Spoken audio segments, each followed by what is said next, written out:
రామయ్య నేను చెడ్డవాడినే కాదండి. ఈ లోకంలో సైనికులు తప్ప ఎవరూ లేరు. నేను చేసిన తప్పి సైనికు చెప్తాను. కావాలనుకుంటే తప్పు ఈ రెండు చేతులు తప్పు. కానీ చైని బాబుని భారీగా చేకరించి బాబు చేకరించి మీ ఇద్దరిని కలిపాను. ఇప్పుడు నాకు చాలా సంతోషంగా ఉంది. నా సాగు మీ ఇద్దరిని ఒకటి చేస్తుంది అనుకుంటే అప్పుడే చనిపోయేవాడిని. ఇప్పటికైనా చాలా సంతోషంగా ఉంది.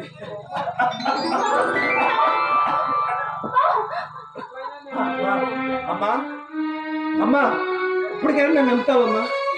నేను మారిపోయానమ్మా. అమ్మా అమ్మా అమ్మా వచ్చేస్తున్నానమ్మా.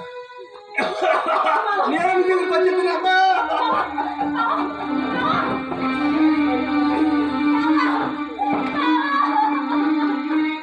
ఒరే మహేష్, ఇలాంటి పరిస్థితిలో శైలుని వదిలేసి వెళ్ళిపోతావా?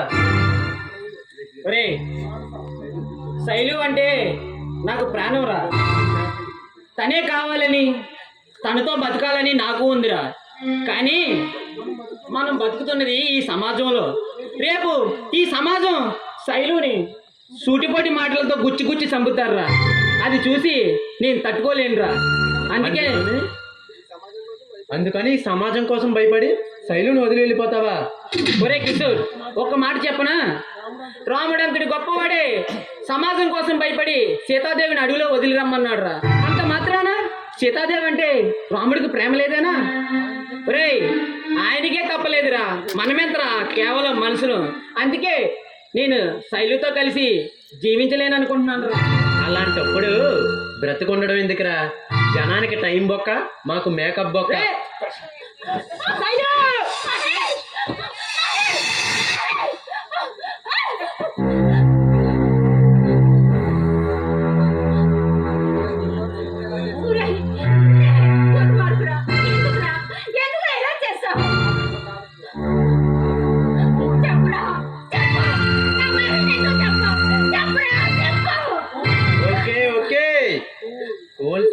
కోల్ వాడు కలిసి ఉండలేను అన్నాడు, అందుకే కైలాసానికి పంపాను.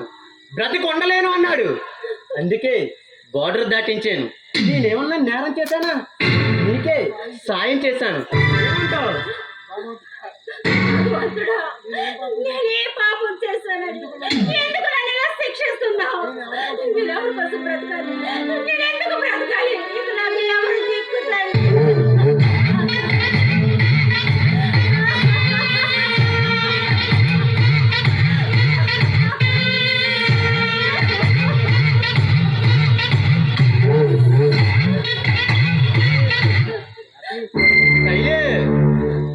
నేనే దిక్కు, నేనున్నానని నీకేం కాదని. నేనుండగా నీకేం కానివ్వను సైను. ఈ చచ్చిన శవాల దగ్గర కూర్చొని ఏడవడం మానేసి రా, ఇద్దరం వెళ్ళి హాయిగా గడుపుతాం.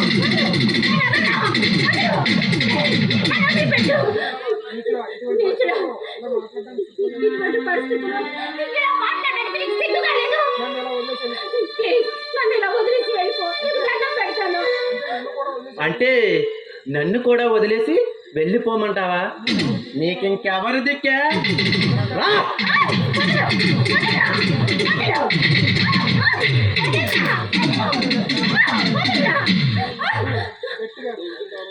అరే గట్టి గారు, ఈ అరుపులు విని రావడానికి ఇక్కడ శవాలు తప్ప మనుషులు ఎవ్వరూ లేరే.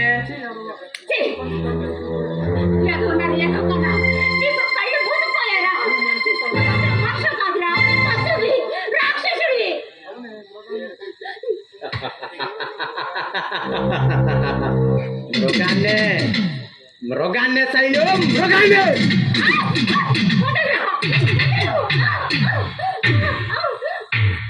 నా మృగరూపం పూర్తిగా చూసావంటే ఈ క్షణమే గుండె ఆగి చేస్తావు.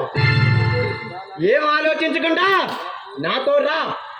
ఎన్నాళ్ళగానో ఆపుకుంటున్న నా కామవంచ ఈ రోజుతో తీరిపోవాలి. రావే రా.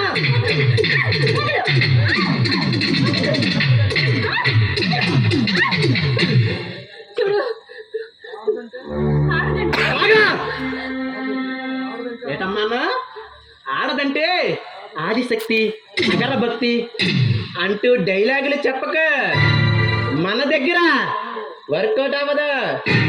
ఓ ఏంటి ఆ సత్యాగల్లా వాడుకుని వదిలేస్తానా?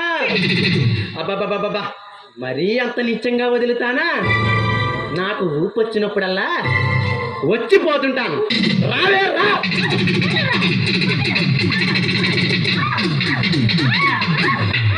నీకు దండం పెడతాను. నా జీవితాన్ని నాశనం చేయొద్దు. ఇంకా ఏముంది నీ దగ్గర? నీ జీవితం ఎప్పుడో నాశనం అయ్యింది. రావే రా. వదలు, వదలు.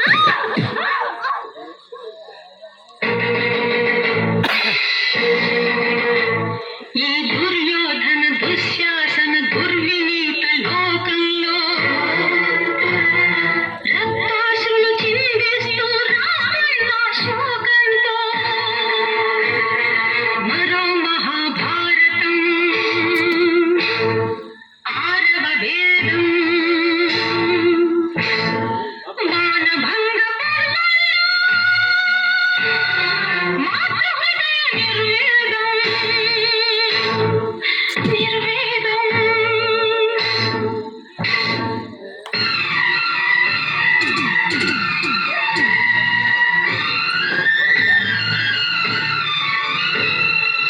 శిశువులుగా మీరు పుట్టి పశువులుగా మారితే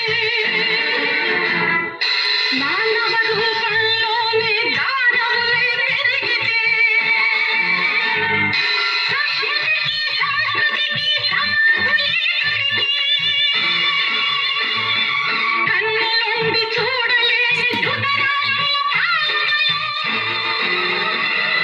భర్త నుండి విధవైన ద్రౌపది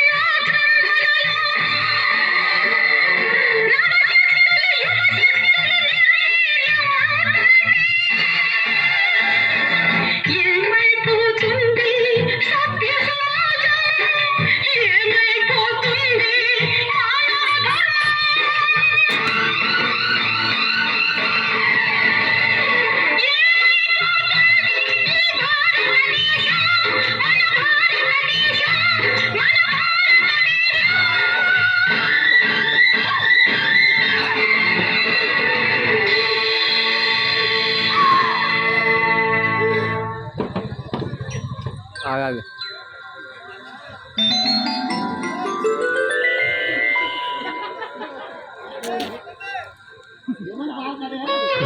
రాతి గుండెల్లో కదులుకున్న మంట కాలిమసైపోయే నమ్మని గూడు కడుపున కనకున్న కంటికి రెప్పల్లే కాచుకున్న వాడిప్పుడు లేడు.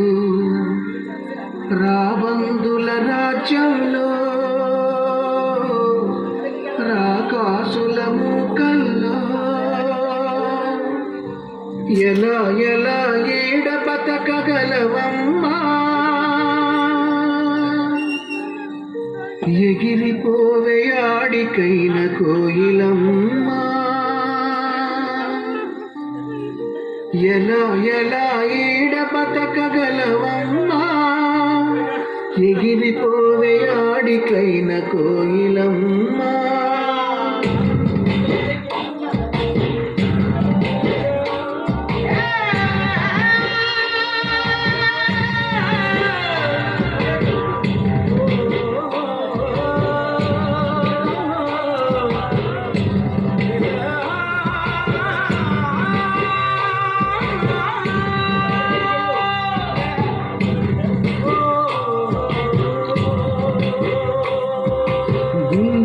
పెనవేసుకున్న అనుబంధాలు ఆకలిని మరిపించే ఆటపాటలు మరిచిపోయి తీరాలమ్మా.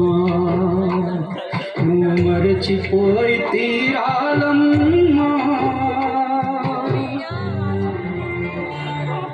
చెయ్యాలని మనసున్న చేత కాని వాళ్ళము పెట్టాలని ఉన్న నిరుపేదవాళ్ళము.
రండి, ఈ అమాయకుడు కావాల్సిందే.